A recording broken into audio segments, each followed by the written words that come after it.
Ready start. महोदय, हमें आवश्यकता है ऐसे संवेदनशील पर्यावरणीय न्यायालयों और न्याय प्रक्रिया की जिसमें सामाजिक प्रतिबद्धता और सतत विकास दोनों संभव हो। सभी प्रक्रियाओं को तेज करने, मॉनिटर करने, निगरानी के लिए एक शक्तिशाली उत्प्रेरक पर्यावरणीय लोकपाल पद्धति की आवश्यकता है, जो पर्यावरण सुरक्षा के सक्रिय प्रहरी की भूमिका निभा सके और जिसमें उच्चतम न्यायालय के अतिरिक्त अन्य न्यायालय का हस्तक्षेप न हो सके, जो राजनीतिज्ञों की पहुंच के बाहर हो। सामाजिक कार्यकर्ता और दिन से दिन आदिवासी भी जिस तक आसानी से पहुंच सके तथा जो जनता और संसद के प्रति उत्तरदायी हो।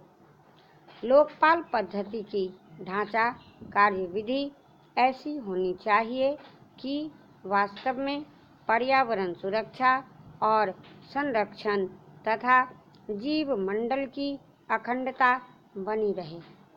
अति प्राचीन उपनिवेशवादी जटिल और मूल व्यवस्था से प्रबंध कौशल, वैज्ञानिक साधन, नए प्रयोग करने और नई परिस्थितियों के अनुकूल बनाने की क्षमता के अभाव में प्रौद्योगिक आतंकवाद और उन नई चुनौतियों का मुकाबला करना संभव नहीं है जिनका सामना इस उपग्रह पृथ्वी और इसके निवासियों को करना पड़ रहा है। हमारी न्यायिक व्यवस्था अनेक प्रकार के संकटों से घिरी है और यदि हम वास्तव में पर्यावरण संबंधी मामलों के साथ न्याय करना चाहते हैं तो ऐसे पर्यावरणीय न्यायाधिकारों की आवश्यकता है जिनमें विधिवेत्ता और विषय विशेषज्ञ दोनों का सक्रिय सहयोग प्राप्त हो। इससे भी अधिक आवश्यकता है एक उच्चाधिकार प्राप्त बहुस्तरीय लोकपाल पद्धति और कर्मियों की जिन्हें कार्रवाई शुरू करने, जांच करने, निर्णय लेने, निषेधाज्ञा जारी करने के व्यापक अधिकार प्राप्त हों। यह स्वायत्त संस्था होनी चाहिए जिसमें राजनीतिज्ञों और कार्यकारिणी का हस्तक्षेप, पेचीदा नकारात्मक कानूनी अड़चनें न हों तथा कर्मचारियों को सरकारी भय और लालच प्रभावित न कर सकें। इन उच्च पदाधिकारियों का चयन प्रस्तावित लोकपाल बिल के अनुसार हो सकता है तथा इनका कार्यकाल निर्वाचन आयोग के समान हो सकता है। आम नागरिकों और सामाजिक कार्यकर्ताओं के लिए इन उच्चाधिकारियों तक पहुंचने में कठिनाई नहीं होनी चाहिए और आवश्यकता पड़ने पर उन्हें निःशुल्क कानूनी सहायता उपलब्ध कराई जानी चाहिए। सूचना प्राप्त करने की स्वतंत्रता अमेरिका के कानून की तरह स्पष्ट हो और कानून लागू करने का सर्वाधिक अधिकार इन अधिकारियों को प्रदान किया जाए ताकि इसके अभाव में पर्यावरणीय न्यायालय संस्था का नैतिक पतन न हो। पूर्ण न्याय दिलाना मुख्य उद्देश्य होना चाहिए, न कि केवल आदेश जारी करना। दीवानी न्यायालयों के सामान्य अधिकारों के अतिरिक्त अन्य अधिकार और कानून का उल्लंघन करने वालों के लिए दंड का उल्लेख भी इस कानून में किया जाना चाहिए। न्यायपालिका, कार्यपालिका तथा प्रशासकों सभी को लोकपाल तथा पर्यावरण न्यायालयों की सहायता करनी होगी। इसके लिए शायद संविधान में संशोधन आवश्यक होगा।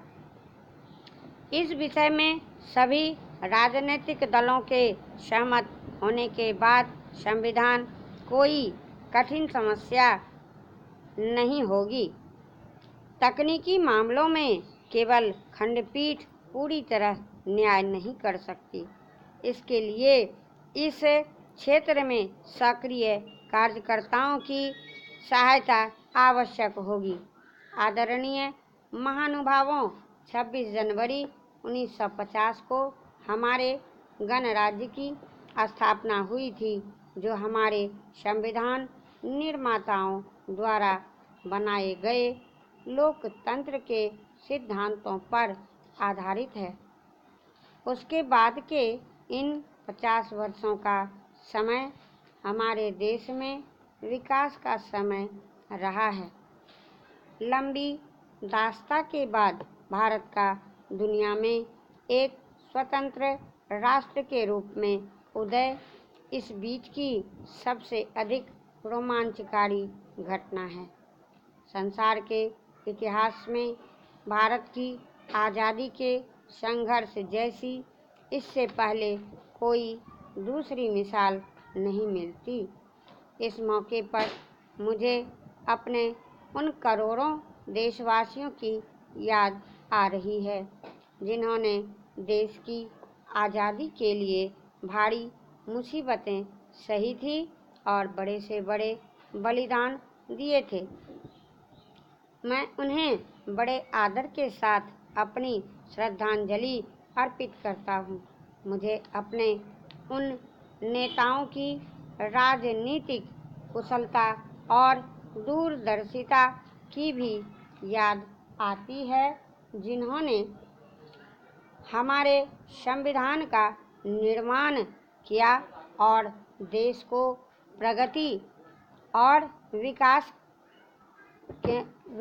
के लिए दिशा दी। हमारे संविधान में हमारी युगों पुरानी परंपराओं और मान्यताओं के गुण मौजूद हैं, जिससे वह देश में समाजवाद, धर्मनिरपेक्षता और लोकतंत्र को कायम रखने का महत्वपूर्ण साधन है। हमें अपनी इस राजनीतिक प्रणाली का लाभ पिछले 50 वर्षों से भी अधिक समय से मिल रहा है। हमारे देश के लोग बहुत ही सूझबूझ और समझदारी के साथ शांति और प्रगति के मार्ग पर मजबूती के साथ आगे बढ़ रहे हैं।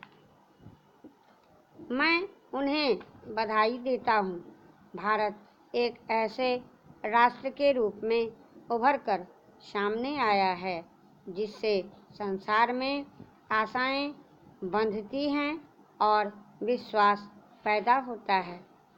पिछले वर्ष आज के दिन जब मैंने आपके सामने भारत द्वारा हासिल अनेक कामयाबियों का जिक्र किया था, तब से हमें और भी अनेक उपलब्धियां मिली हैं, जिनके आधार पर हम इस बात का दावा कर सकते हैं कि निर्धनता के विरुद्ध हमारी लड़ाई सही तरीके से और ठीक दिशा में चल रही है।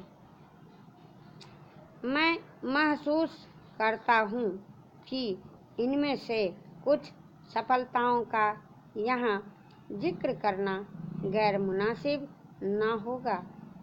मुझे पूरी उम्मीद है कि हम और भी ज़्यादा विश्वास के साथ तरक्की की राह पर आगे बढ़ते रहेंगे।